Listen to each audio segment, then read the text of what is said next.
Okay, cool. And we're live. There's the admit all button at the top. Hi everyone. Hi, good evening. Good evening. Thank you all for being on time. Oh, it's great. I see that some of you have turned on your camera as well. Hi. Give me a minute. Hello. Hi, good evening. Hi. Okay, so thank you all so much for coming in. It's exactly 7 p.m. or 7:01 right now. So you guys are all very punctual. I saw some of you already in the waiting room before we started, all very excited, I see. And I'm glad to see that some of you have also turned on your cameras over here. So I think I'm just going to do a little bit of testing over here to see that everybody knows how to work things and know where to ask us questions if you need to. Can everybody just sort of type in your chat, hi, a hello, a greeting, just to know, just to see that you can, you know how to. If you cannot find the chat box, if you're new to Zoom, on your menu at the bottom of the screen there should be like a line of icons, and there's one that's chat.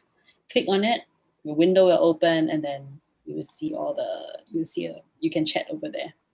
Okay, hi everyone. Thank you, thank you. If you cannot, you actually have the ability to unmute yourself, and then you can sort of call for help. And what we're going to do in between, right, is you can continue to ask any questions throughout the whole session inside the chat box. And Alex here and I will be moderating it, because Leach won't be able to see the screen most of the time. And then we will give you the opportunity to actually unmute yourself and speak your question, or voice a question directly to Leach, okay? But please just type your questions down inside the chat group first, and then once I say your name, when there's an opportunity, you get a chance to actually verbalize your question, okay? Everyone okay? How are you guys feeling tonight? Tell me inside the chat as well. Janet, you will be able to get a recording. It's actually live right now on YouTube, on Creatives at Work YouTube. So you can, I'll drop you the link later as well. But even right now, there might be some people watching us live on YouTube because they are not able to get tickets to tonight. We had very limited slots available. We are overbooked actually. So you'll be able to check it out yourself as well over there. Okay, so I won't bore you too much with all of this. Alex, do you mind helping me share the screen? I'll give you a very brief introduction before I let Leach take it away, okay? So for those of you who are not familiar as to what you guys are doing here, what is this all about? This is a series of workshops that's under Thriving Singapore. So Thriving Singapore is sort of a brainchild from two different people from, namely Anne Law from AIH Studio, as well as Jace from Creatives at Work. That's where I'm from. Alex is from AIH Studio, where we wanted to showcase local artists, and to show people that, even during a pandemic, it's not actually bringing people further apart, it's actually bringing people closer together. Okay, so it's a virtual gallery where you're able to see the artworks of 10 local artists inside there. So maybe I give you a visual of how uh, the virtual space looks like. You can go to thrivingsingapore.com and you can actually see this space, and you can walk in and you see all those rooms at the left hand side. Though there are 10 different rooms, and when you go inside those rooms, you'll see the artworks of those people and those artists, and Leach will bring you through them as well. And along with this virtual exhibition, we have a whole series of events. one of which you are attending here today. This is the workshop. We also have dialogues with some of our artists, and we also have virtual tours. But due to popular demand, we have actually like combined it for today's session, okay, the tour and the workshop together. So without further ado, I'll let Leach take it away, where she'll tell you a little bit more about the virtual exhibition, and then of course, bring you through the watercolor workshop as well. Okay. Hello, everybody. I'm using the other screen, right? Yes, the Yanling, one with your face. the one on my face, because I don't Yeah. see it on my. Oh, okay. I have to hit on Let me myself. do that. Okay, I'm gonna share a screen. First of all, thank you so much for coming. Really appreciate you taking the time to attend the Zoom lesson. I was just saying, if a lot of people don't turn up because it's free, but yeah, thanks for coming. um, I'm gonna start to share screen, and let me just do that.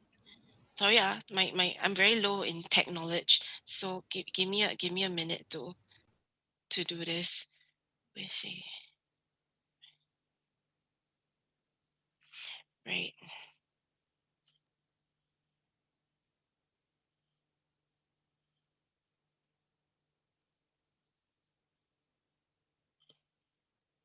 Okay, here we go. um, right. Yep. So today we're going to just talk about the exhibition a little bit, and then I'll talk a little bit about my exhibition pieces, and then I'll talk a little bit more about my inspiration and what some of the pieces mean, and then I will go straight into the workshop, which is how to paint something similar. There'll be two videos. I will go through the videos first, and then we'll finish up the slides, and then I'll come back and do the demo. That way we don't go in and out all the time. Okay, yeah. Okay, so that was what I was. Yeah, I forgot I wrote it down. Here you go. Right, so I'm Leach. I mainly do watercolor, and I've been doing book illustration for the past couple of years. But I do try to attend go for exhibitions like these. I'll just skip this part since most of you already know me. Here we go. Okay, so here's the Thriving Singapore exhibition. If you haven't been, I'm just gonna walk you through so you can find the different artists who are exhibiting here. I didn't even meet any of the other artists. We did all this online. I mean, via Zoom and via meetings online. Right, so I'm gonna just click in, and when you get to the Thriving Singapore website, you're going to see this opening, and then you can click on Explore Exhibition on the left here. Here, okay. And if it says Enable Audio, you should, because it's. Oh, is it too loud? Gosh, yeah. Because the music is great. Okay, so Actually, you you. can do it. I think it's feeding right into your earphones right Is now. it? Oh, it's damn loud Yeah. here. Okay. Yeah, I love it. I think the music is great, and sometimes I just open the site to listen to and paint. Yeah. Um. Yeah. So you see these little dots. You can actually walk around the room by hitting those dots, and then you can kind of navigate and look at the art, and you can click the eye there for information. I'm gonna lower that down and just read a little bit more about the art. If you don't want to navigate this way, you can also click the menu at the bottom. You see the squares, so we just hit that, and then the artist's names will come up. Um, yeah, so I'm right there. I'm here, but you should also go have a look at the rest. I like Ernest. He's got really interesting pieces. I'm gonna show you. He does photography of microplastics. It's really gorgeous. And then there's M Draco, who's very young, and she's multi-talented. I mean, just go have a look at everybody's art. I'll just quickly go to mine, and these are the pieces I did for the exhibition. I did a triptych, and you can hit on the information to find out more. Okay, I'm gonna get back out of this, but back to my presentation, to talk more about the art.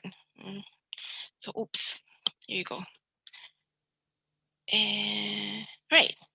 So the pieces I have In Thriving Singapore on the left, this is a triptych, and I called it Connect, but it's actually part of the Parallel series.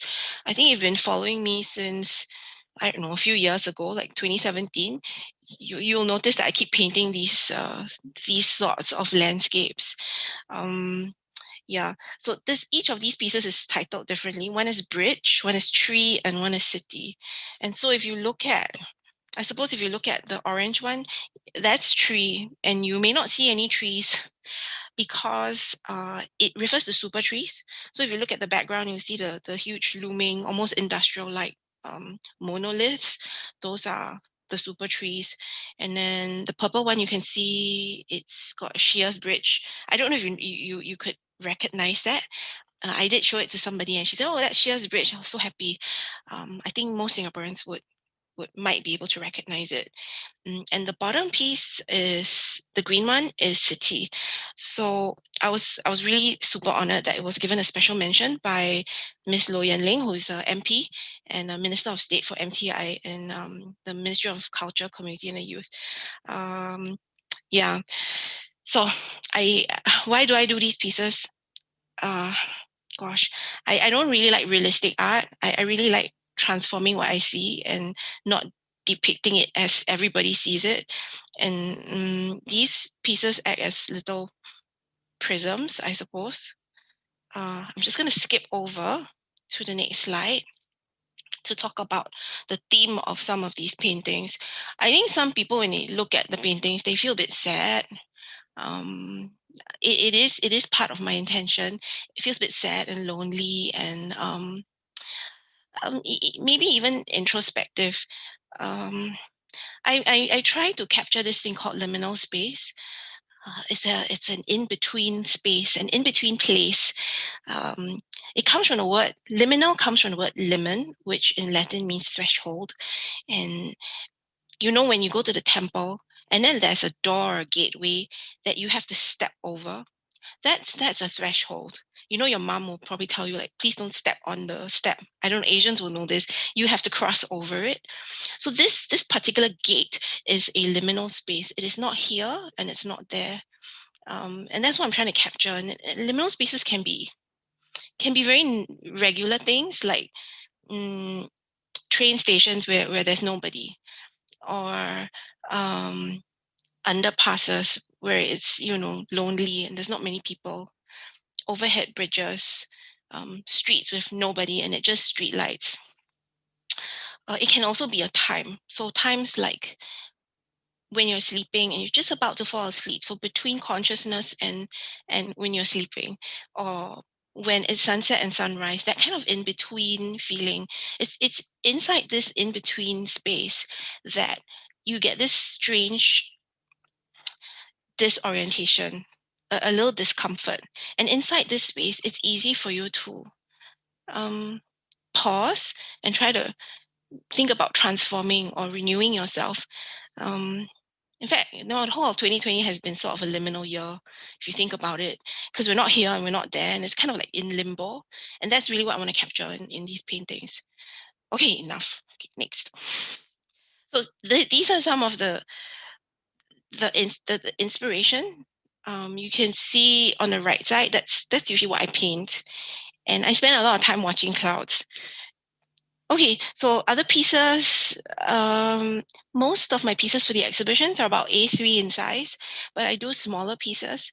And so for today's workshop, I'm going to keep it manageable for everybody, and I'm going to demo on a much smaller scale. Okay. Right. Just very quickly explain to you how these pieces are done.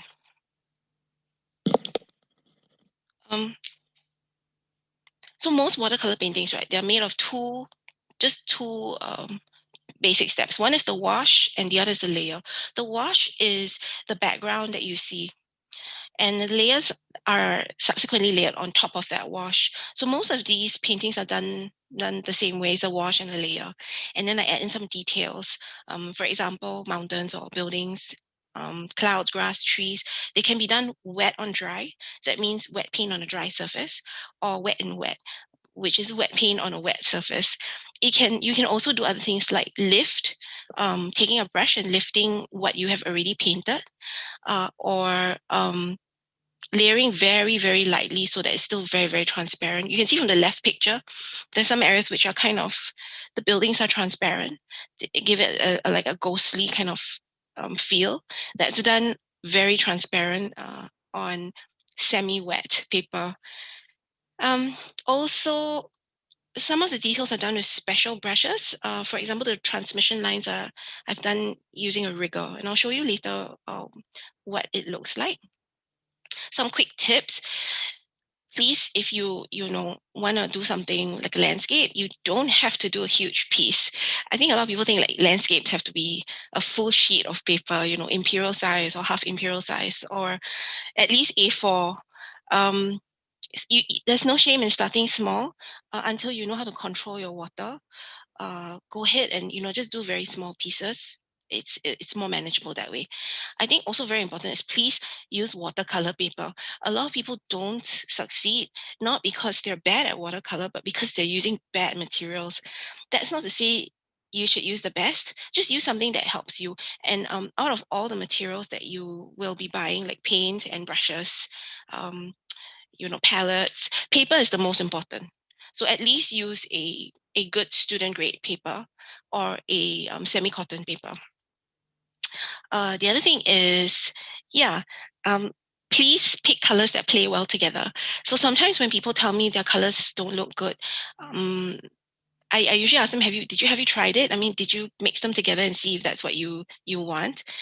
Just a very simple thing like that. Just swatch the colors and I'll have a look at whether that's the result you want. I'll leave the rest. The last point is important. Paint doesn't stop painting itself until the paper is dry, because this is watercolor painting. All the other mediums are pretty static, but watercolor is very dynamic because water moves. And so if you leave a painting which is still wet without attending to, I don't know, puddles or some dry areas, when it dries, you may get a surprise, maybe a happy surprise, maybe not so happy surprise. Okay, right. I'm going to go through two videos now.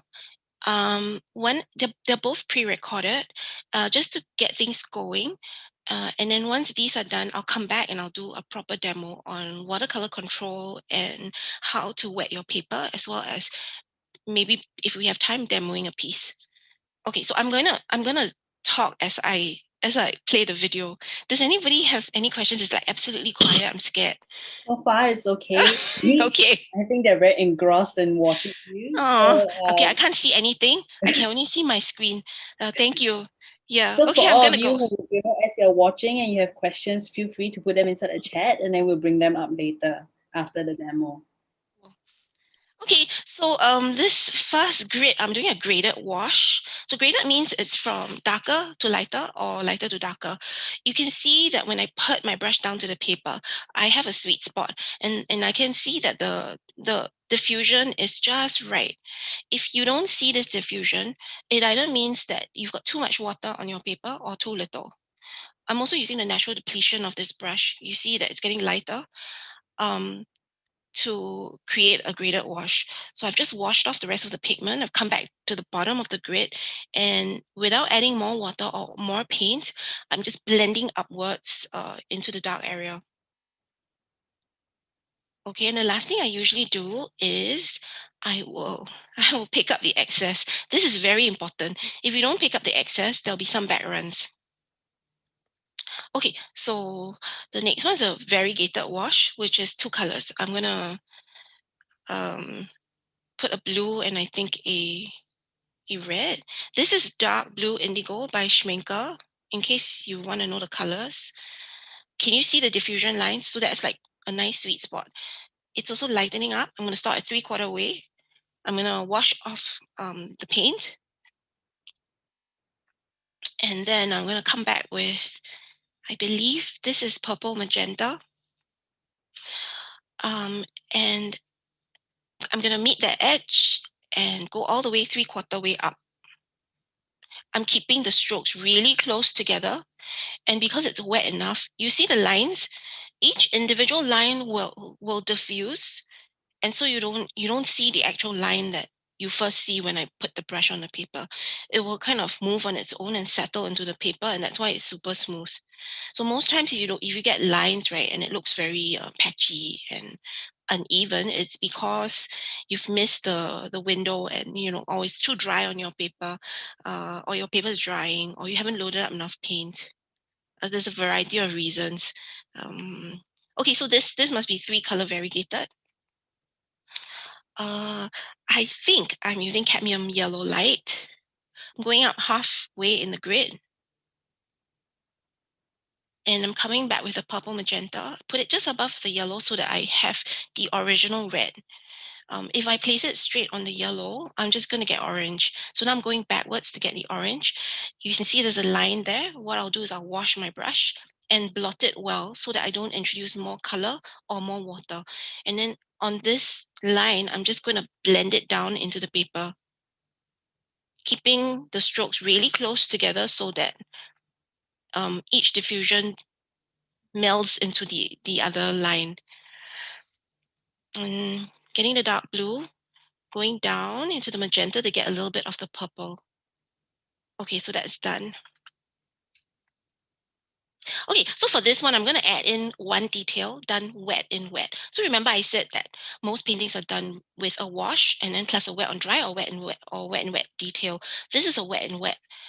First, I'm going to do the wash. So similar to the left one that I just did.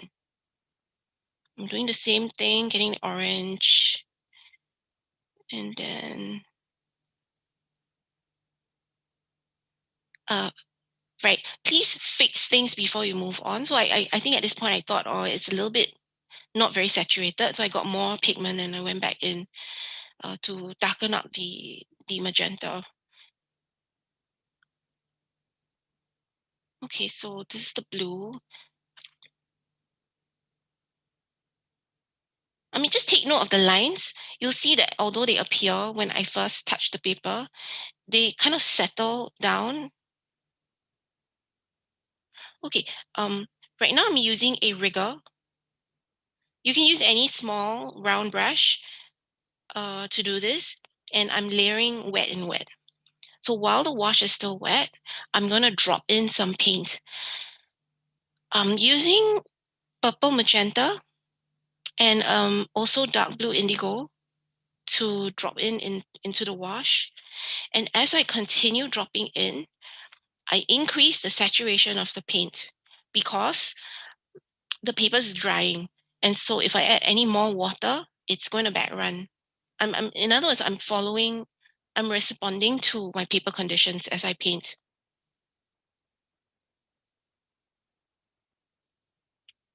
Right.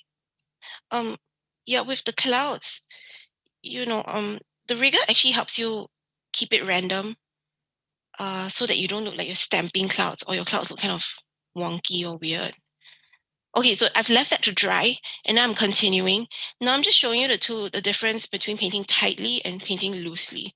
I'm a big believer in being able to paint tight before you can paint loose. There's lots of people who can paint loose, but they're not really sure how to control their paint, and that's because they don't know how to paint tight. So usually, practicing painting really controlled like this will help when you do a loose wash. I'm using, I think this is lemon yellow and a cerulean blue hue, which is similar to tallow blue for schminker. I'm using all schminker paints. And then this part, I'm just removing the excess paint. And so it's super smooth. Okay, so now this is slightly looser. Now painting loose doesn't mean you get backruns or you get streaks everywhere. Yeah. Watercolor has a really bad rap, people think it's very unpredictable and temperamental, but it's not. There are ways to control it. So later I'll just give you a few tips. We'll just go through all the videos first. So here I'm making a few strokes, make it looser and make it kind of more I suppose, like a sky would look with some imperfections. And between the blue and the red, right, I'm not going to create a purple because I know this red and this blue make a really dull purple. So at that point, you'll see that I'm not blending a third color. I'm just blending a soft edge. So that's one of the ways that we blend. We don't just blend to create a third color. We also blend to create a soft border between two colors. Okay, that looks like a hang. Are we doing okay? Just take this opportunity as well to sort of just remind everybody, if you are trying it out along with the video, that Leach has perfected these kinds of techniques over It's so funny. a Yeah, very long time. So if you're not achieving it, it's not so much that you're a bad painter. I think it thanks for just, that. Yeah. Are yeah. you trying, Yanling? I have watercolors here and I have a small little book, but oh my god, no, nowhere near this. um yeah, it takes some practice. Don't get discouraged, okay? It's I didn't do this in one go. I've been doing this for a while. Yeah, I ought to be competent at it, right? If not, I won't demo for you. So here, I'm adding a couple of things which are slightly different. One is I'm I'm I'm putting a wet detail in, like grass or some kind of shrub at the bottom, and then the the sky, I've left some white to indicate clouds. So while you're doing a wash, you can also add in some details such as these. I'm gonna do that again, but this time I'm gonna do it with I think it's trees. Yeah, and creating like a looser kind of blend. You can see the streaks, but they're not hard streaks, they're soft. Okay.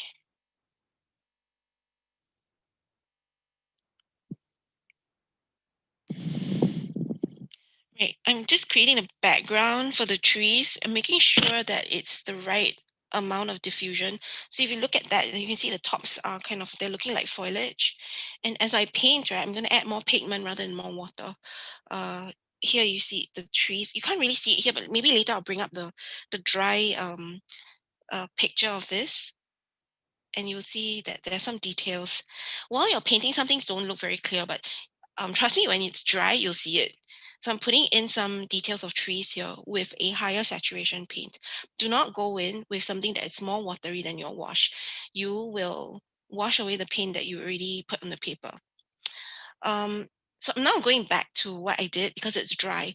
Please wait until your paper is absolutely dry before you do a wet on dry layer, which means that it's not just visually dry, but internally it should feel dry as well. Which means, okay, if you're not sure, you can touch a part of your paper which is dry, and then touch the paper that you want to paint on. If it feels slightly cooler, right, please give it a little bit more time because the inside is still wet. I think that's a major problem most people face. They'll say like, "Oh, I painted a wet on dry layer, but it's bleeding." Yeah, because the inside is still wet. Okay, so the left side was a mountain. And on the right side, I'm doing the first layer for buildings, which is similar to what I exhibited for Thriving Singapore. In both cases, I'm not leaving any excess where I paint. So you see when I lift up the brush, there's some yellow. I'm just going to redistribute that. Okay, and the special thing about watercolor is that because it's transparent, it's almost we are painting with light rather than with paint. So in this case, I'm using a blue, but you can see through it. And because the base wash is a complicated wash, the layer becomes complicated. It looks like it's blue and it looks like it's purple. It looks a bit green. And I think that's what's really gorgeous about it. There's no other medium like this. It's just a bit challenging to control, but once I explain to you later, I think you will improve quite quickly. I hope you improve quite quickly. Okay, again, I'm just um, redistributing the excess paint that I left on the grid.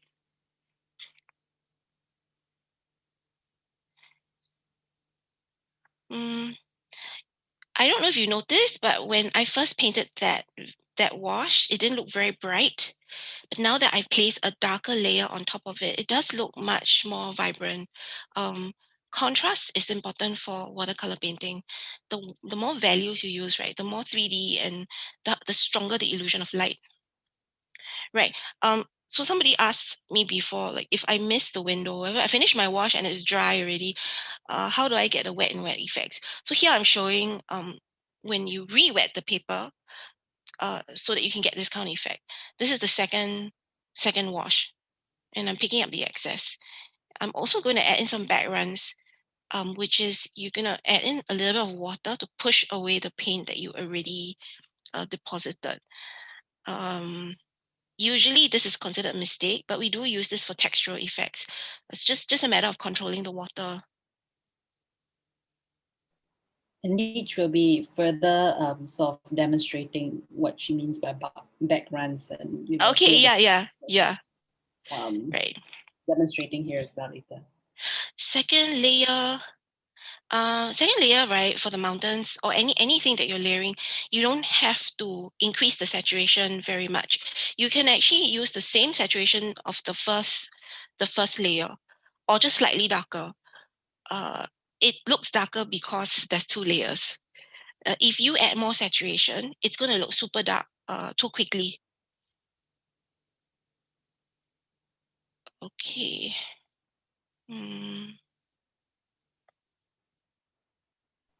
So Leach, I do have a couple of questions from the audience. I'm going to say your names, a couple of you. So when I say your name, can you please unmute yourself and just repeat the question for Leach, please?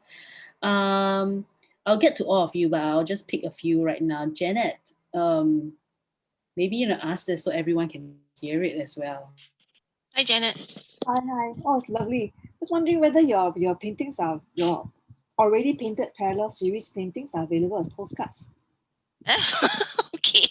You mean for sale? Yeah, for sale. Yeah. I've been selling these on Instagram to raise funds. You can go have a look. But Okay. these ones I have not put up because they were just demo pieces. You can contact me to find out more. Okay, thank you very much. Yeah. Thanks for that.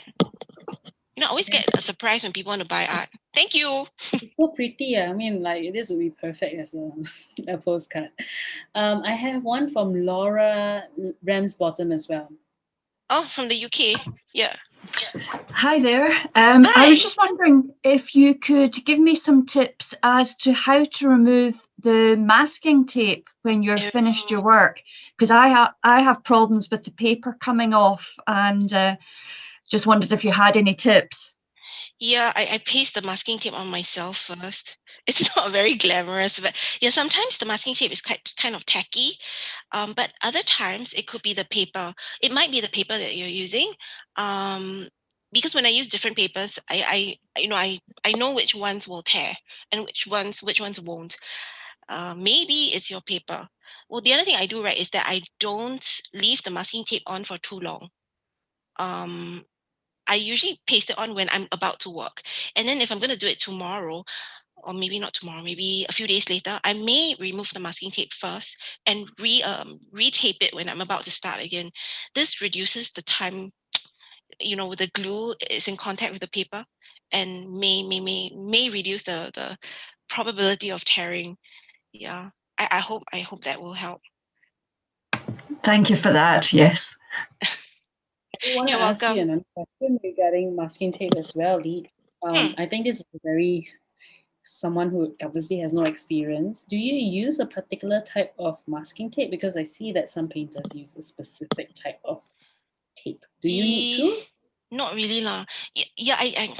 I'm quite thrifty. I think because it's going to be thrown away after all, so I will try not to use like my fancy washi tape unless I'm on holiday, and then I only use painter's tape, professional painter's tape, if I'm selling something or that goes on exhibition. I want to be absolutely sure that it keeps a nice edge.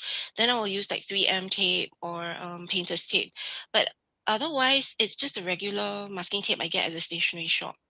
Yeah. Okay. The one that you see on the demo, that one I got Art Friend. It's a thinner version of the usual beige masking tape. Yeah, can try that. I quite like that one. Thinner I feel is slightly better. It doesn't tear as much, and it doesn't accumulate so much water at the edges. Yeah. Does that help? I'll get to the rest of the questions later. Okay. But the video has ended. Yeah. Indeed. So that's the end of the video. I didn't talk about the fade out, but I may bring it up later if somebody wants to know about it. I'll just play this really quickly. It's only 60 seconds. This was a piece, one of the first few pieces that I did in this series. And I never sold it because I thought it was, I liked it a lot, and I still have it, and I still enjoy this video, so I'm just gonna play it for everybody. Oh no. Is it hanging? I think it needs a few seconds. Okay, give me a minute. I don't think it's right. Is it? Should I restart it? Yep, maybe. Oh, hello. Let me try that again. I'm sorry, I'm so bad at this. Share screen. So I'll get to the rest of your questions later, but keep putting them inside the chat. We are seeing them. We're just waiting for a pause and hopefully everyone will get a chance to ask your questions to Leach. I hope you guys are actually trying it out as well. If you guys are, feel free to turn on your cameras so let us see what you're doing at the same time.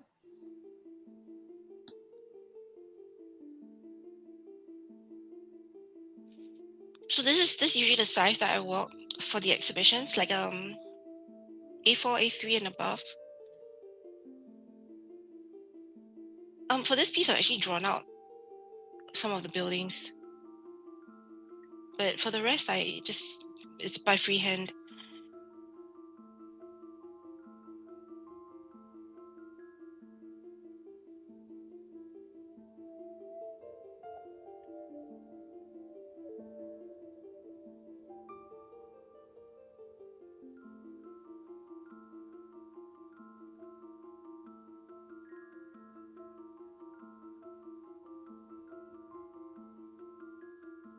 Right, that's it. I don't know if you noticed, the masking tape is just regular masking tape here. No problem. Final thing is, I got some questions about reading lists, so I compiled something. If you want to just get a screenshot of that, these are some of the books I recommend. I especially like Gordon Mackenzie and Charles Reed. Excellent instructions in their books. If you like urban sketching, Felix Scheinberger, I think, is pretty good as well. Yeah, and then lots of videos on my IGTV channel. I have over 100, and that's why I've been doing my life, over 100 videos. You can just go have a look. Most of the things that I've covered here are already in there. It's just that you might have to kind of rummage through the videos. Yeah. Okay, and that's it. I will stop sharing. Yeah, I also do have a few questions from you guys as to where you can watch this afterwards. I've shared the link inside the chat. It's actually on Creatives at Work YouTube channel, along with all the recordings of all the workshops that were part of the Thriving Singapore series. So please feel free to go on and explore some of it. Even the previous session with Leach that was done on the 9th of December is also there. We changed things up a little bit. We improved with the feedback for today. So hopefully it will help the experience for some of you today as well. Leach, are you ready for a couple more questions? Yeah, shoot. Yeah. Okay, yeah. Lydia, you have a question about technique and gravity. Yeah, I guess I'm wondering if you often will use like tilting your piece so that the gradient will blend more smoothly, or I guess I'm trying to think like, is that cheating? Oh no, it's not cheating. It's great. Yeah, I've done a few videos on that. It's called Watercolour Pour. But generally, when I'm painting any even one of these, like the gradients that I do, usually, sometimes I will pick up my board and I will kind of tilt it. It's to do with watercolor control. I think it's not cheating. It's legit. Yeah. Please continue. Yeah. There are some effects that we cannot get by brush, and so I'll show you. I've got one piece like that. Yeah, and so for example, can you all see my other demo camera? Yeah. So like something like this, right? I won't be able to paint it myself. I need to do what Lydia has talked about, which is like move the paper, kind of like this to get this kind of flow. Yeah. So even something like this was done with a little bit of help of gravity. Yeah, definitely. Yeah, it's not all brush work, but definitely it's considered watercolor control, and therefore it's not cheating. Yeah. Thank you. You're welcome. Hope I would I think if answered you're your doing question. that, Yeah, sorry? yeah, I think if you're doing that, there's already some kind of like control over there. Because when I try to do that, it doesn't happen. It doesn't flow well. Yeah. Anybody else? There's one more before I think Leach, you want to go into some demo as well, right? Yeah. TK, you want to ask your question about brushes? Hi, I'm just wondering what kind of brush you're using for your demo just now, and what do you recommend in terms of like good, better quality ones, or what type of hair, that kind of thing. Wow.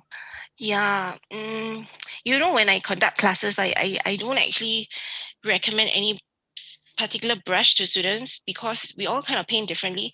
So like something I recommend, right, they may not like. But of course, I can share what I use. I'm using a couple of brands right now.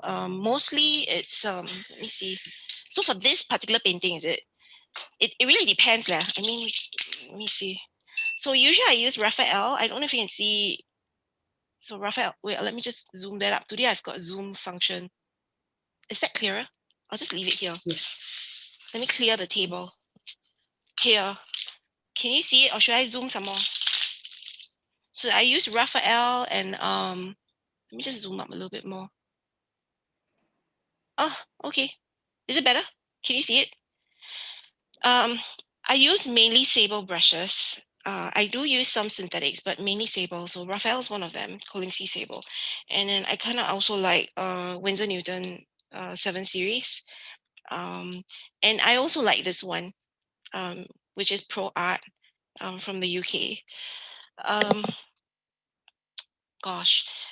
So I usually use a round brush and I also use a flat brush. Flat brushes, I have quite a few, and I'll show you the ones that I like. For example, it's just these are just generic brushes I got at Art Friend, like $3.80 a piece. So it's not like super expensive. So something like this, $3.80. And the one I'm using regularly is 5 years old. It's one of these here. Yeah. These are Dale Rowney Graduate. Yeah, they're student range brushes. I'm not really that particular about wash brushes. So these are wash brushes, but my round brushes need to feel like an extension of my hand. If not, it's really tough to paint. Yeah, and so that's why I stick to certain brands, and I don't really veer from them. I also use Rosemary and Company. It's a small UK family-run business. You can check online for their brushes. Yeah, I think that's all I use. So these four. So this is Rosemary. This one. No embellishments. It's just a black brush. Yeah. Does that answer your question? You got any specific like other questions? Oh, the liner that I use is new in Singapore. It's by Interlawn. Let me just wet that so you can see it. So you can see it's got no belly. The reason it's got no belly is because I need to do the transmission lines. If I use a round brush, right, I have to be extra careful because the round brush has a belly.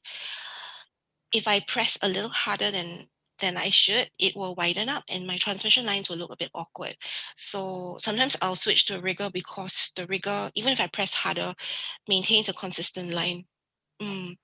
It's one of the rare times that I'll use a fancy brush. I'm not really a fan of like, I don't know, all those brushes that are in now, triangle and I don't know, of swords and all that. Yeah. Okay. Thank you so much, Leach. I hope that Yeah. answered your question. Leach, you want to do a demo, right? So maybe let's set that up for a minute while I guide some of you through a technical process because I see some of you having issues seeing it. Can I? Yeah. Yeah. Give me a 1 minute to set up. Yeah, sure. Thank you. So some of you who are not very familiar with Zoom and not able to see the actual screen, her demo screen, right? Maybe you're going to take a look at the top right hand corner. There should be one small little button over there that has the word view, VIEW. If you click on that, you can actually see different views. You can see all our faces first of all. If you choose speaker view, you will see the spotlight image that we have right now on screen, which should be Leach's desk. It's a plain desk right now. It's just a white screen, okay? But that's where you can see her hand and her painting as she's doing it. So you have a clearer view of what she's seeing. If you choose the other views, you might not see it that clearly, okay? So please explore your Zoom and your view so that you can have the best experience and see all the details that Leach is trying to show you.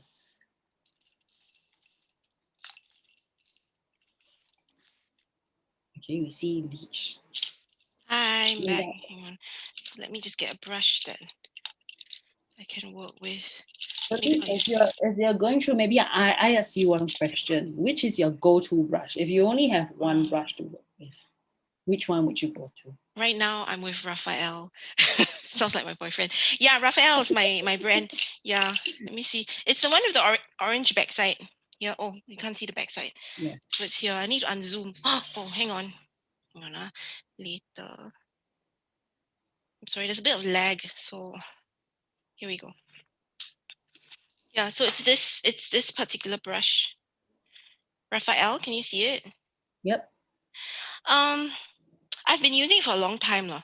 I think it's good quality, but recently, should I say this? Yeah, I bought a new one and it didn't feel like the old one. You know what I mean? And sometimes things are like that. Like things don't make it the same way. So I'm now looking for another brush. If you all have any to recommend me, please text me later.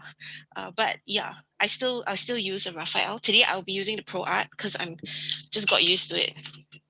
Yeah. Okay, and we have another question from Cute. Cute, you want to unmute yourself and just give your question? Don't even know whether you know that you named yourself Cute. I'll read it out for you maybe. Any recommendation of watercolor paper brands? Oh, okay. Yeah, again, different people will have their preferences. I use St. Cuthbert's Mill Saunders Waterford for most of my professional work. So like all my book illustrations were done on Saunders Waterford. Sometimes I'll use Arches or Arch paper. Like regular days when I'm just painting for fun, I'll just use regular paper like, Clairefontaine, Etival, or XL paper. What else? Langton's also quite good. Just thinking what else. Oh, I love handmade paper. So sometimes I buy khadi paper from it's made in India, but it's sold in the UK. Everything seems to be from the UK. Also, Two Rivers paper. Oh, I really like that. Yeah, the texture of the paper really brings up very special effects when you paint. Yeah. Otherwise, yeah, I think mainly St. Cuthbert's Mill. I like that a lot. Okay, so shall I start? I'm gonna do. You do a few demos for us. Yeah, so I'm gonna do two very useful demos, which I hope will help you in watercolor control. One is I'm gonna show you how much water to use on the paper when you're painting. And the other is how to move that paint on the paper the way you want it to move. I'm just touching the tip of the iceberg here, so don't be discouraged if you can't do it. There's a lot more involved. There are many other factors involved, which I can't explain in this short session. But yeah, so we'll just try. Gosh. Okay, so first thing I'm going to do, right, is I'm going to show you this this thing called brush wetness. So sometimes people ask me how much water should I load up in my brush. Or how much water should I add to my paint? These are questions that are really difficult to answer because it also depends on how much water is on your paper. Watercolor is very dynamic, and yeah, it's constantly changing as well, the conditions, and to succeed, you have to respond appropriately. And that's why sometimes I answer this and sometimes I answer that. Sometimes when you do something and you use the same solution, it doesn't work. Depends on many variables. Okay, so I'll try to explain it simply. So the first thing is, I'm just going to zoom up so you can see it. Let me see if I can do that. Can you see that? Is it clear? So brush wetness. There's three different movements of paint or water on the paper. So I call them diffusion, blend, and background. So in the first one, you can see that diffusion of the paint towards the water. And then in a second, you'll see that it's blend. So this part is just kind of, I suppose, smooth and just sitting there on the paper. It's not really moving. Water is not moving. Paint is not moving. It's soft. And here you see that, well, it's not a very clear background, but that the water on the side has moved towards the paint and washed it slightly away. So these are the three different movements of paint on the water. I'm going to show you roughly how to tweak that when you are painting. Okay. So, okay, I'm gonna just wet the paper. Let me see what am I using. I'm using Clairefontaine Eteval paper. It's a student grade cellulose paper, 300 grams.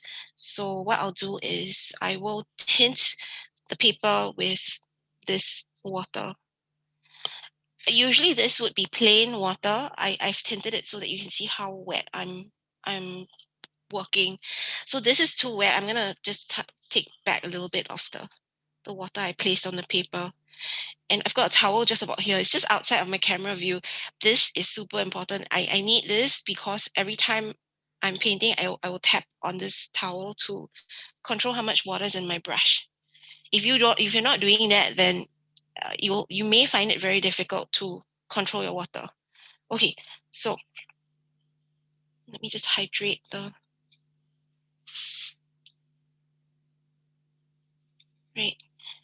Okay, so that I'm just add in the paint here, and I'm going to make sure that it's slightly more than what's on the paper.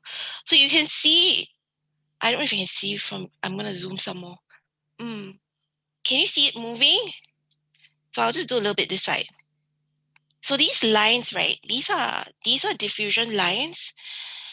I can't paint these myself. I have to create the conditions in order for paint to move this way on the paper. Yeah, so this to me is a sweet spot. If I put enough paint on the side so that it pushes against the water, I'm gonna get a diffusion. Okay, so if I draw this out as a chart, this is paint, and then this is water, then it's going this way. Oh, here we go. Okay, makes sense. Okay, so what's blend then? Blend is, I'm gonna draw that thing out first. Blend is paint and water. So paint will start off like this, and then I'm going to press the paint down so that it's equal. Nobody moves anywhere. Okay, so I'm going to do the same thing. I will prime the paper first with water. So priming means I just wet the paper. Hang on, let me just get rid of that. Okay, then I'm going to add the paint in. And of course, when I first add it in, I'm going to get the diffusion. You can see it here. Can you see? Yeah. I'm going to wash my brush, and then I'm going to blot it, and I'm going to take this edge and I'm going to press it down and fade it out into the rest of the wash. And so now I've lost the diffusion lines that you see here. It's just a very, very, very soft blend. I'm going to tilt it because there's some reflection. Can see? So this is the difference. It's just a very slight difference. On the left is diffusion. On the right is a blend. I'll write it down. Diffusion and blend. Everybody still okay? I think it's very clear, Leach. Much better than the last. Yeah, my camera super improved. Okay, so the last one is a background, right? Somebody said background. What's background? So background would be paint. This is water. And it's going this way. So I'm going to do the same thing and we'll just compare it again later. I'm just going to prime this area. Okay, I'm going to cheat and put a lot more water this side. Yeah. Then I'm going to pick up some paint. By the way, I'm using ultramarine blue, also by Schminker. This is the ultramarine finest. And then I'm going to put the blue here. And you'll see that actually it doesn't look like anything's happening. It looks fine. Okay, I'm going to cheat. Yeah, just to add a little bit more water on this side. If not, we're going to wait forever for a background. And you'll start to see that the water is pushing against the paint. Okay, give it a minute. Any questions? You can shoot now while we're waiting. Questions, if you're comfortable with. Yeah, sure. I'll get back to this. You'll just keep an eye on the background.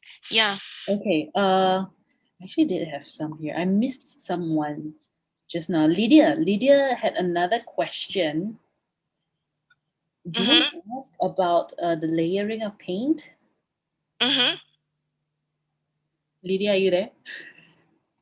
You can unmute yourself and ask the question to Leach. Maybe I'll ask it for her. She might be busy painting. I've heard some artists will have in mind each step and layer they want to paint. Do you recommend this process for a beginner or moderate level watercolorist, or do you paint more loosely in terms of process? That means, do you plan beforehand, or do you, just go with it and see what happens? Yeah, depends on the piece, but even those who just go with it have a plan. It looks loose, but they already know the sequence of what they will do and how they will mix. It looks random to, I suppose, most people, but it's not. Yeah. I guess short answer is yes, you should plan. You should plan ahead. Yeah, it goes right from the very beginning, when you start to choose the paper that you use for the project that you want, to the paint that you need to use. Like some paints are more opaque, some paints are granulating, some paints flow better. I mean, these things, if you have that knowledge, right, that's going to help you a lot when you paint. What else? I mean, brushes also. Yeah. But yeah, definitely there's some kind of process that actually is how to say, it isn't just useful to have skills. It is useful also to know how to construct something. I mean, you can say I know wet and wet and I know wet on dry, but do you know how to build a painting? That takes some planning. Yeah, and there are many ways to approach the same subject. So I could paint the same thing in a different sequence, but there might be some trade-off. Yeah, that's a long answer. Yeah, does that help? So that does basically, help. I got disconnected. Sorry. Oh, did you hear anything? I did. I just heard the last couple of comments there. Oh, okay, you have to watch the video then. Yeah, Lydia, please go back to the recording and watch it. I saw you coming halfway through the answer. Yeah. Sorry, bad connection. No worries. Yeah, thanks for coming. Yeah. Question, June. June, do you want to voice your question? And I think it has something to do with blending as well. Oh, okay. June C, are you there? Hello. Sorry, I was waiting for the mute button because I'm on my blended screen.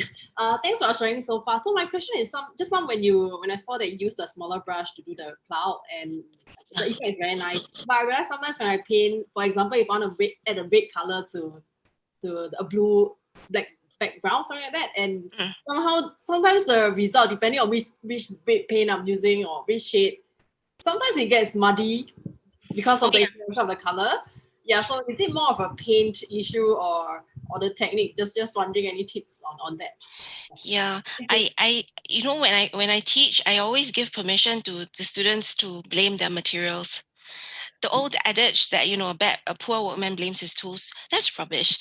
If you're using the right materials, if you know how to use your materials, you do much better. Yeah. As for the paint that you're using, there are many reds that are very aggressive. Different paints are made of different pigments, and so you shouldn't expect everybody to be the same, homogeneous. So some might be more aggressive, some might flow better, some have granulation. Yeah, and some don't play well with other colors, maybe give you muddy mixtures or a duller color. That's why you need to play around with the colors that you own. And very important is, please don't buy like 48 paints. And you know, as a beginner, it's always good to just go for very limited palettes so that you understand each color well, what it does with some other color. Yeah, there's something like that. Yeah, so that red probably was, you know, incompatible with your blue. That's why you get a muddy shade. Or maybe you've mixed it too thickly. So there's just a variety of reasons for it. Yeah, that's actually why, just now, back to Lydia's question, there is a lot of planning involved. It isn't random. So if you watch somebody do some painting, you just can't pick up whatever and try to replicate. You may need to know exactly what colors the person used to get the exact blend or shade. Does that answer your question? I kind of rambled. Yeah. Yep, you did. Thank you so much. You're welcome. Yeah. Okay, do you want to go back to the paper? Because I see yeah, I some can see it, right? Yeah. Is it clear enough now? So we gave the water some time to back run while we were talking, and you can see that it's going this way. So it's going this way. You can see the little fingers coming out. So this is a back run. I mean, technically, all these things, they are the same. I've done exactly the same thing. All I've done is apply the paint on the paper. But the movement is different. And that's usually what stumps most people when they're painting. They don't know how to coax the paint into doing what they want. Yeah. So when you're trying to control the paint, just think about where it's going to move. Yeah. Does this help? Any questions about this?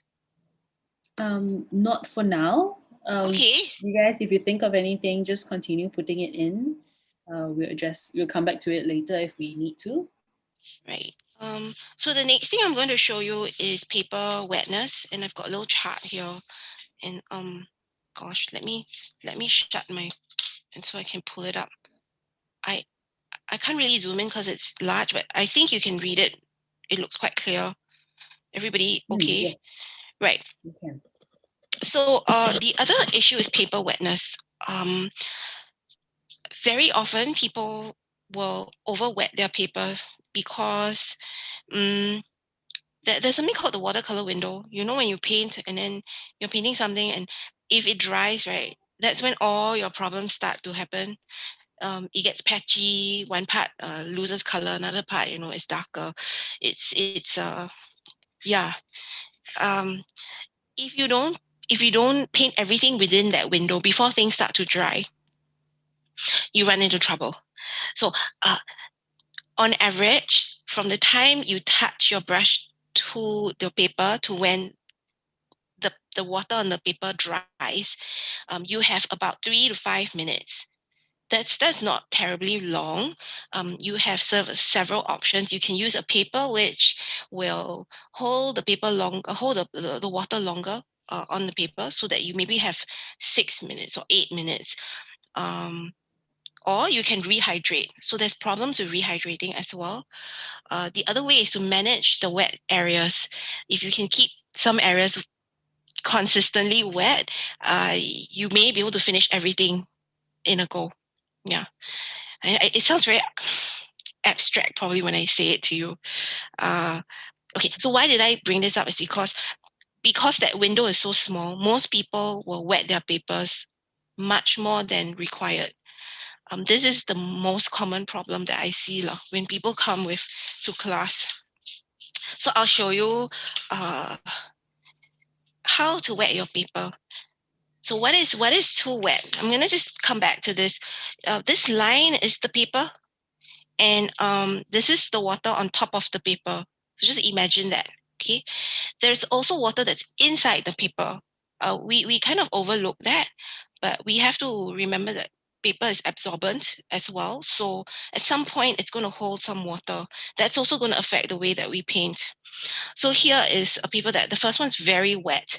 You can see like there's so much on top of that paper. I'm going to demo what very wet means. And then you can see here wet and drying.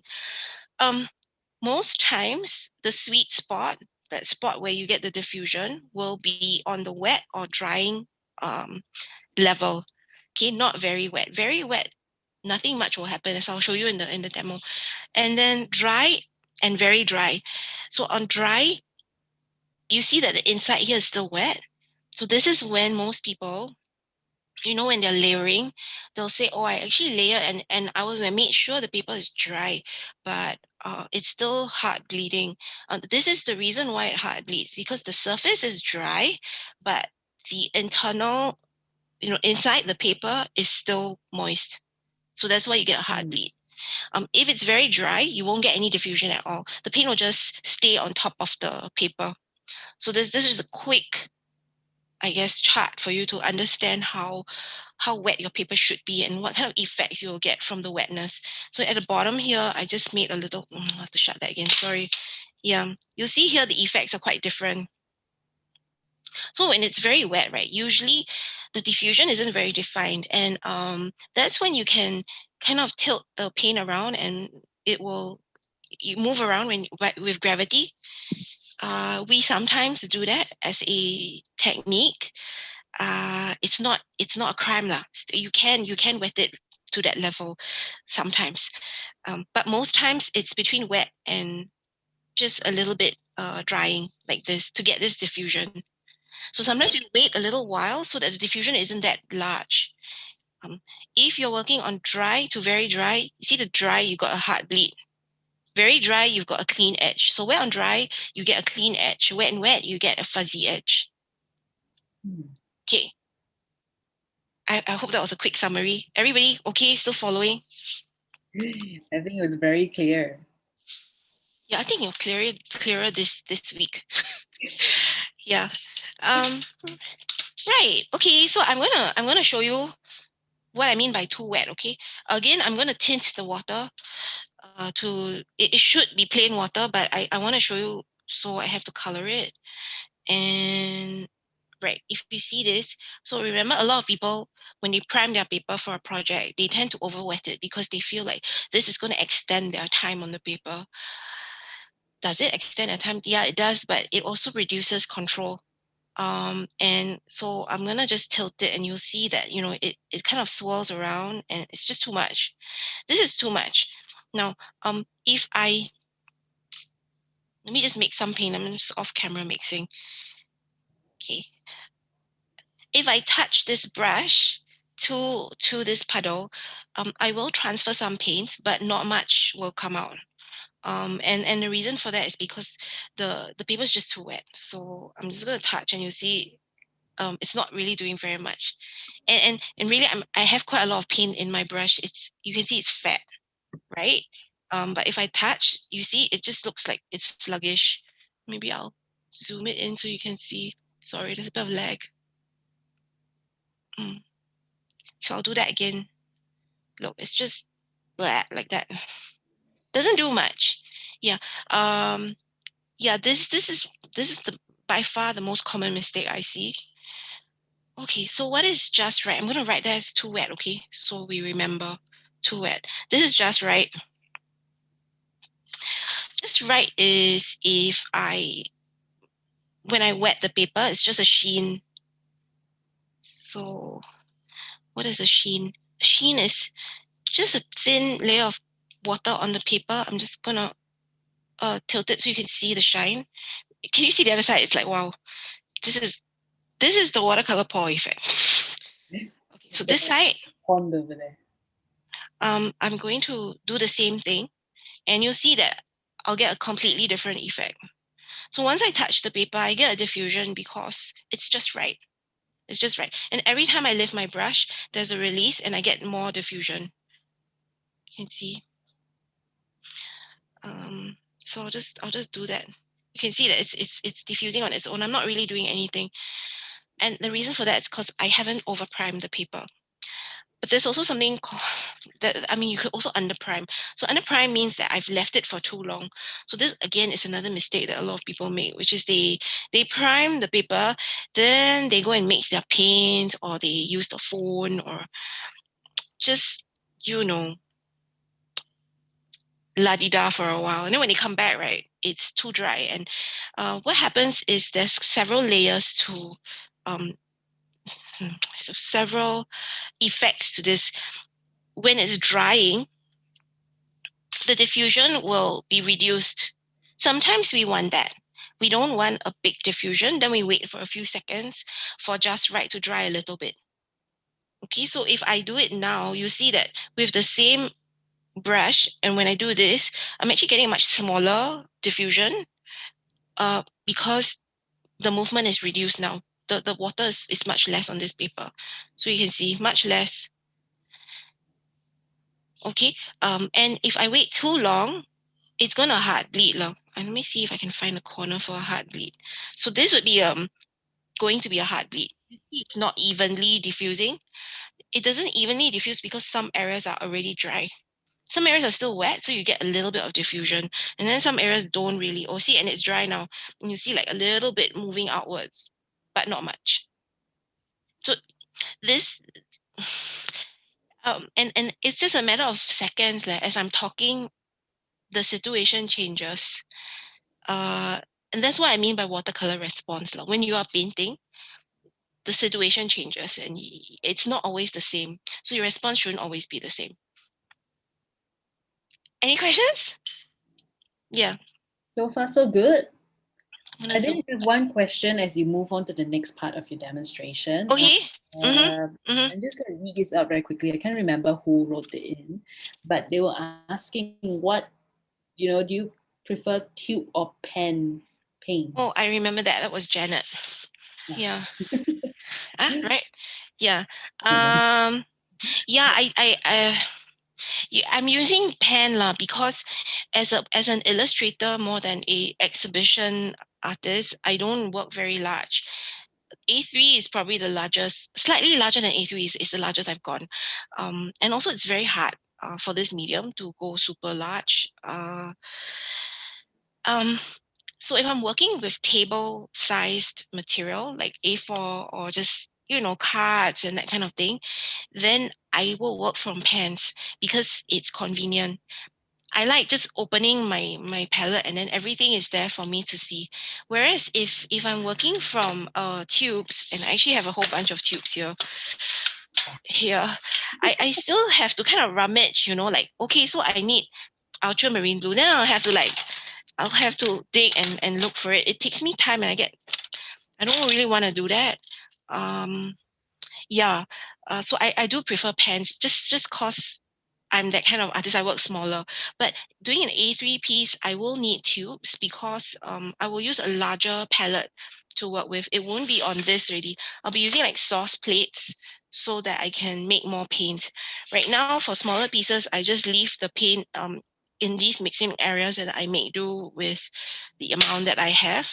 But anything larger than A4, I will struggle. Yeah. Yeah, so I always say do what helps you. If you feel that pens help you, then use pens lah. Yeah. Again, I mean I need the tubes to refill the pens, so I have to buy both lah. Does that answer your question? Is there something specific? Yes, thanks a lot. You're welcome. Yeah. How? Nothing? Any questions? How are we doing with time? Oh, it's very good.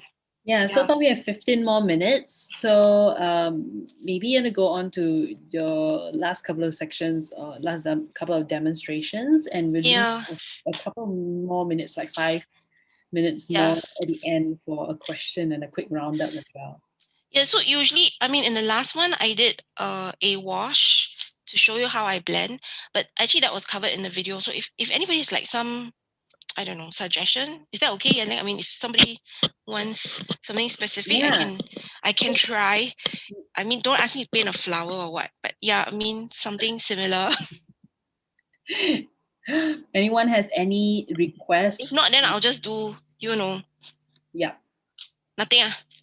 So far, no. I see Janet again asking, is Gansai Tambi something you work Oh, with? I don't know. Gansai Tambi, Kuretake Gansai Tambi. Yeah. So there are some watercolors. Oh, what was the question? I just heard the brand name. Oh, I have to talk about it. Is Gansai Tambi something you work with too? Yeah. I also do Chinese painting, and so sometimes I'll use that. And the reason I use that is because it's formulated for xuanzi. It's a little more opaque than usual watercolor. I think that's not really known for a lot of people. They just think it's really gorgeous. It is a gorgeous set. You can use it, but it's not great for mixing because we don't know how pure the pigments are for each individual primary color. It's the pigment ingredient list is not given. Also, because it's formulated thicker, it's harder to blend. You have to understand that rice paper, right, is super absorbent. The stroke that you make on a rice paper is the stroke that you see, and so therefore the colors have to be slightly thicker to remain on that paper rather than just go through it and have no impact. And which is why, yeah, it's a slightly different formula from traditional watercolors. You can use it, but maybe it's not terribly great for mixing. Yeah, and maybe the flow isn't as good with traditional watercolors, but yeah, you can use it. No worries. It is watercolor. It is a water medium. Okay. Yeah. Okay, Lydia, you have another question. Do you want to voice it out? You have to? Yeah, sure. So, Leach, I've been doing some pieces that have like the blended or gradient wash in the background, and there's been some times where it seems like I'm not working fast enough for certain areas to dry up sooner, or certain parts have an unintended back run. So my question is, how can you fix that? Because there's been some really, really terrible tries. Yeah, me too. Yeah. Yeah. Yeah.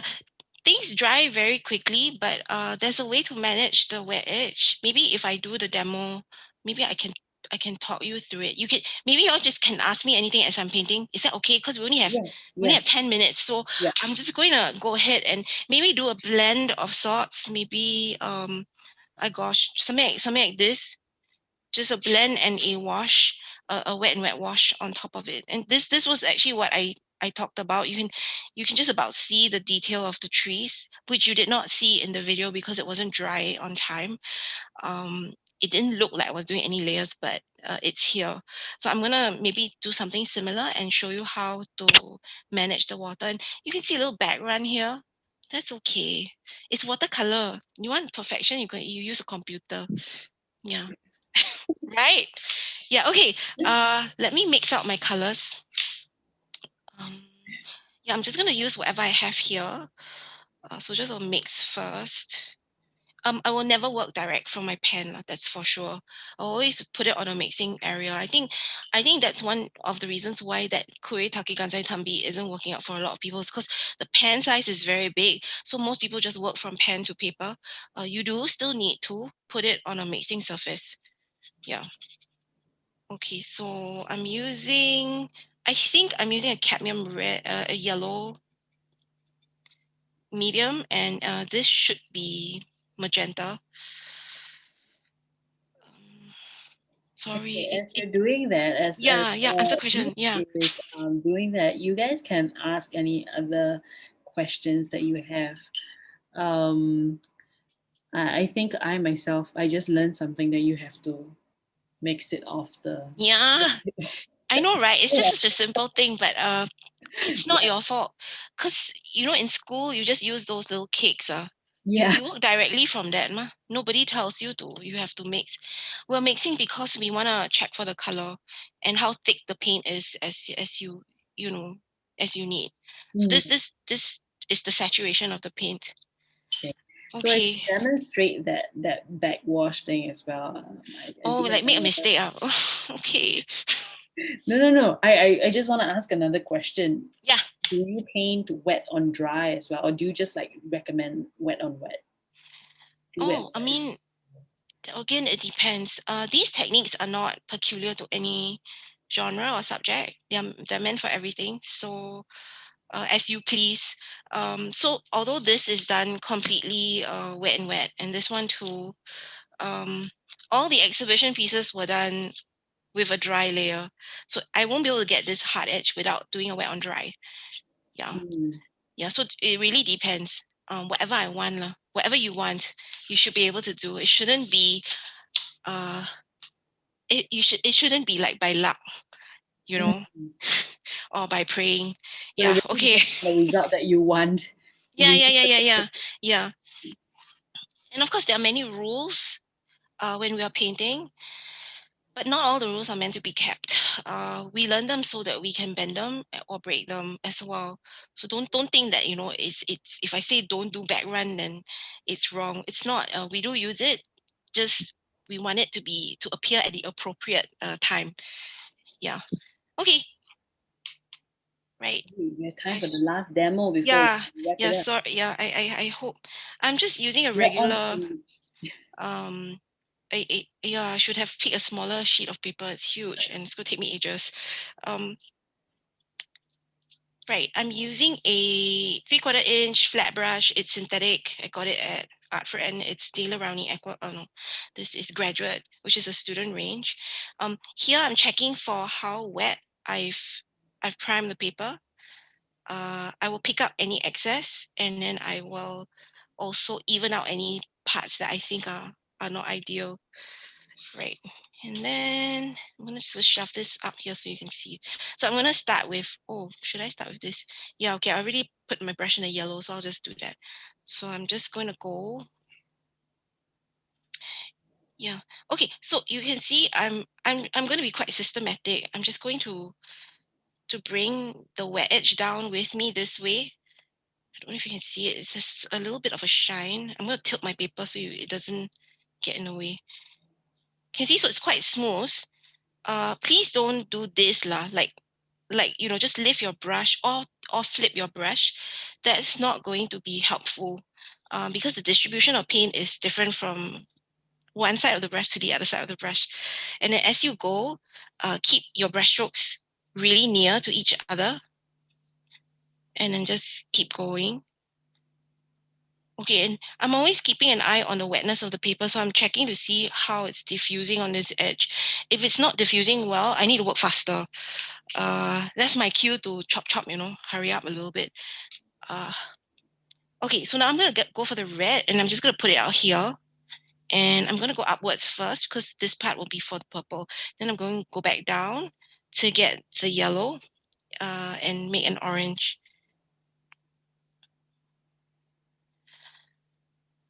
Okay, you can see there's a slight line here. I'm going to wash. I'm just off camera washing, blotting, so I don't introduce more paint or more water. Over here, if it's a bit dry, right, I will rehydrate my brush with a yellow and then start to go back up. And I'll take this edge and I'll press it down into the wash. You can see the line and then you can see it disappear. That means that it's wet enough.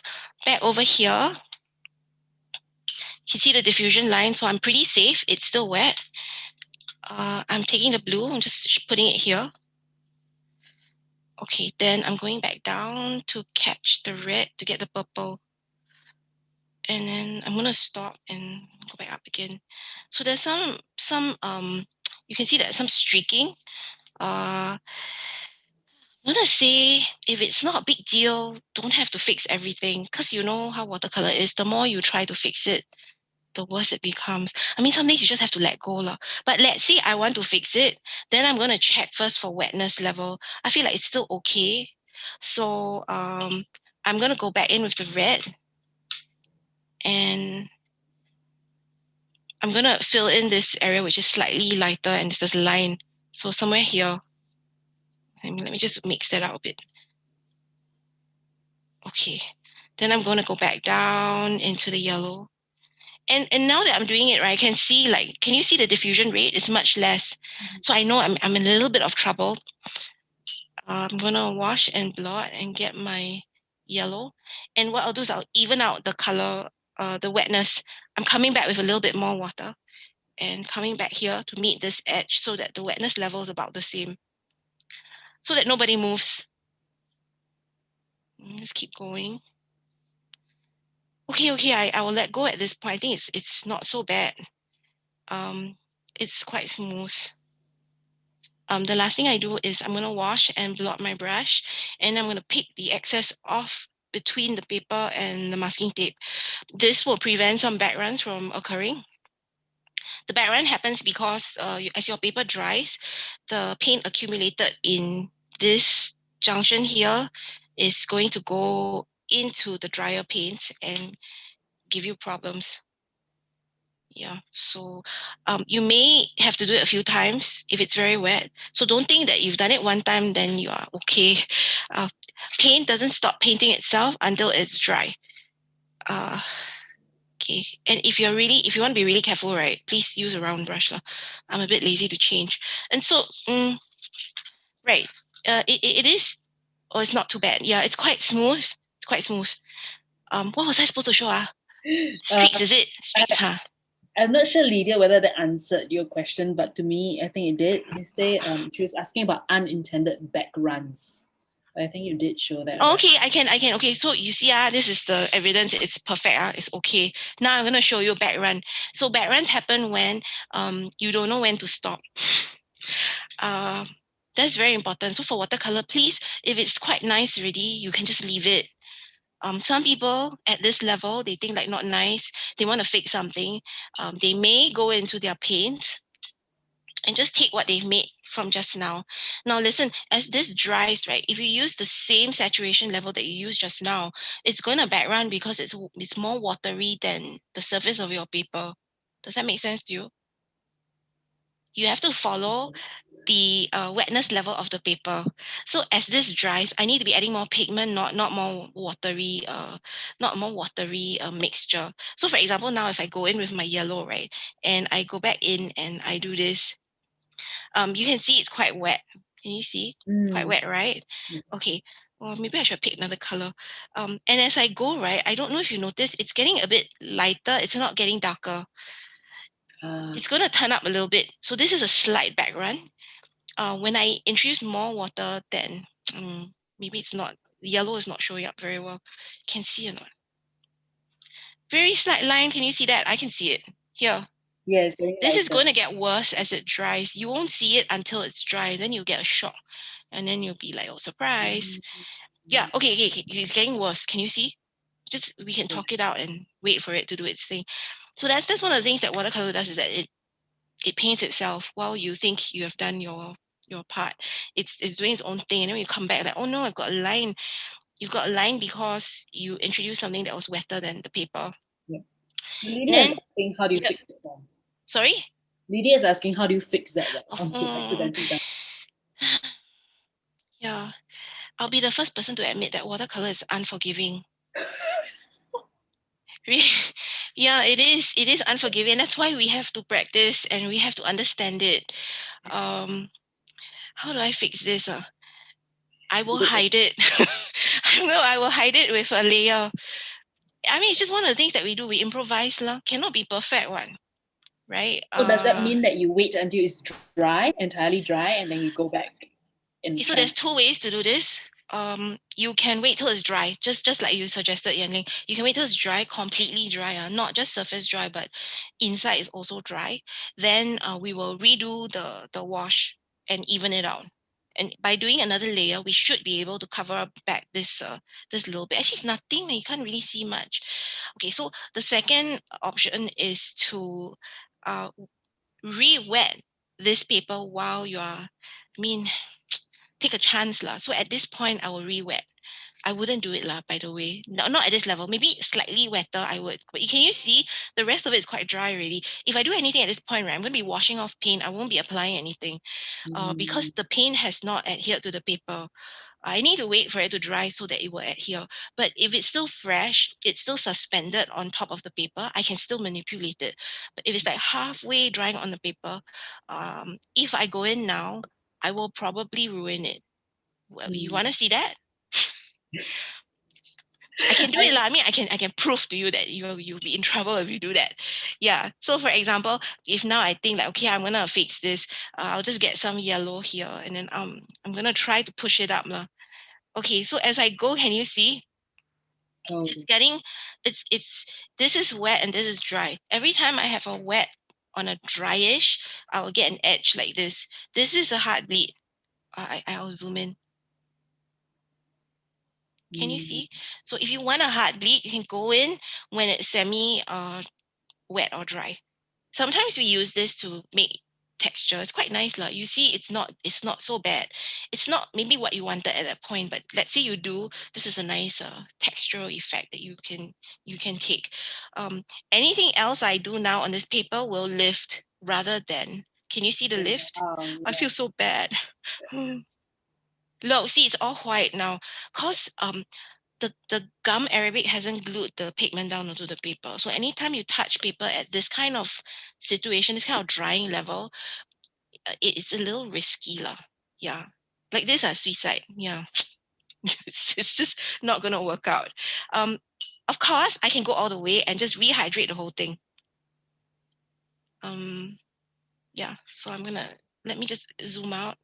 Yeah, and then I can try my bestest to redistribute. But can you see the paper's also upset with me?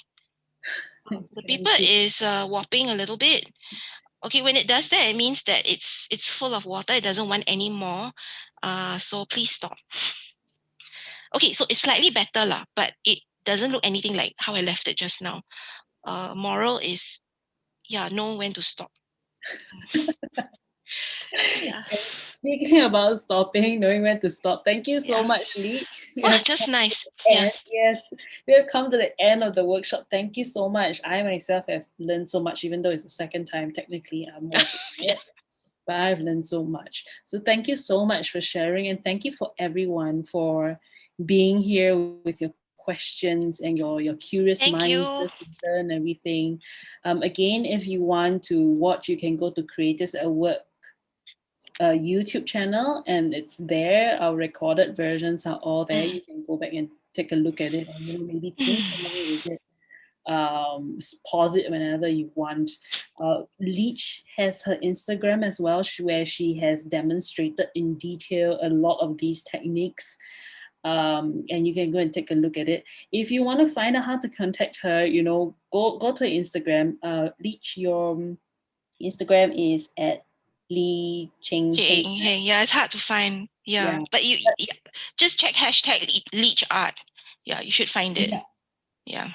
But don't worry, if you cannot find, you can also go to thrivingsingapore.com. Yep, that's right. Go to the virtual gallery, or we have a whole contact page over there, and it has Leach's your contact details over there. So if you cannot find it, please look for us, Thriving Singapore. We're on Facebook and Instagram, so go over there, go check us out. You can find Leach, her some of the artworks that she has on display. So most importantly, go and check out the other the whole exhibition. Please visit the exhibition. Yeah. Yes. So with that, thank you so much, everybody. We have come to the end of today's workshop. We have a lot more exciting workshops, not a lot more, a couple more left for the rest of the month. You can find it on the website as well. We listed out all the events that we have. But with that, good night, or good day wherever you are in the world. Thank you. Thank you. Thank you so much. Thanks for coming. Thank you, Leach. Thank you so much. Hey, thanks, Alex Yanling, for moderating. I can't do it alone, for sure. Yeah, thank you so much. Yeah. Really good. Thank you. No problem. Okay. Let me see. Thanks, everybody. Bye-bye.